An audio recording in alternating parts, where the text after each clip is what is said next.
Alwal సర్కిల్లోని Venkateswara builders association ఆధ్వర్యంలో బిల్డర్ల కీలక సమావేశం జరిగింది.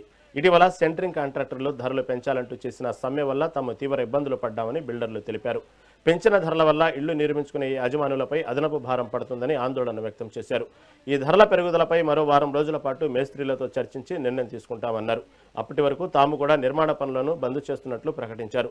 ఇప్పటికే పెరిగిన రేట్లతో రియల్ ఎస్టేట్ వ్యాపారం మందగించిందని ఆవేదన వ్యక్తం చేశారు.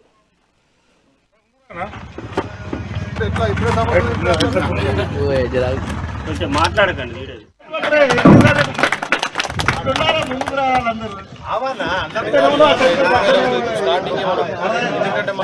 మళ్ళా కంప్లీట్ అయిపోయి దాకా చేయాలి. చలో మీరు పెంచుతారా? పెంచింది పై మేస్త్రి కమ్ సెంట్రింగ్ మొత్తం మీదే.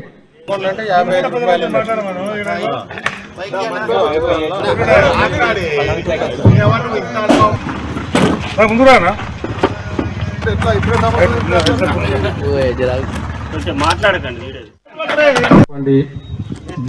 నెక్స్ట్ వీక్ నుంచి మనం వాళ్ళు ఈ వారం లోపు మీరు ఏం చెప్పిండో వాళ్ళు వచ్చి ఏమన్నా మాట్లాడితే దాని తర్వాత బిల్డర్ అసోసియేషన్ నుంచి మేము ఏదైనా మా దగ్గర నెక్స్ట్ మీటింగ్ లో డిసైడ్ చేస్తే ఏం రేట్ ఇవ్వాలి ఏంది ఇవ్వాలి నెక్స్ట్ మీటింగ్ లో మేము డిసైడ్ చేస్తాం.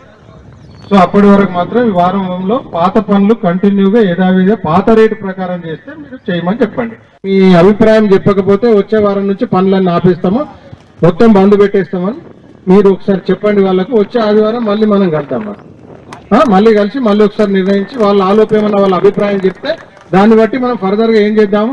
వాళ్ళ డిమాండ్ ఇంకేమన్నా 10 రూపాయలు ఎక్కువన్నా తక్కువన్నా ఏదైనా ఉంటే మాట్లాడి నిర్ణయిద్దాం. లేదని అంటే తర్వాత మనం కూడా 1 నెల 2 నెలల్లో పనులు ఆపేస్తే వాళ్ళకు కూడా బిల్డర్ అంటే ఏంది, బిల్డర్ వాల్యూ అంటే ఏంది అర్థమవుతుంది వాళ్ళకు. ఇప్పుడు 15 days వాళ్ళు పని చేస్తే మనం ఆగామా లేదా? ఒక 1 week మన గురించి మనం బిల్డర్లు అంటే ఏంది అనేది బయటకు రావాలంటే ఒక 1 week అసలు సెంటింగే కంప్లీట్ గా బంద్ కావాలి. పాత రేటు ఉండొచ్చు, కొత్త రేటు ఉండొచ్చు, మళ్ళీ సండే రోజు డిసైడ్ చేయాలి. సండే మొత్తం రేపు మళ్ళీ నెక్స్ట్ సండే వరకు సెంటరింగ్ మొత్తం కంప్లీట్ గా ముట్టుకోవద్దు. ఏ సైట్ లో కూడా పాత రేట్ అయినా సరే ఈ 1 week బిల్డర్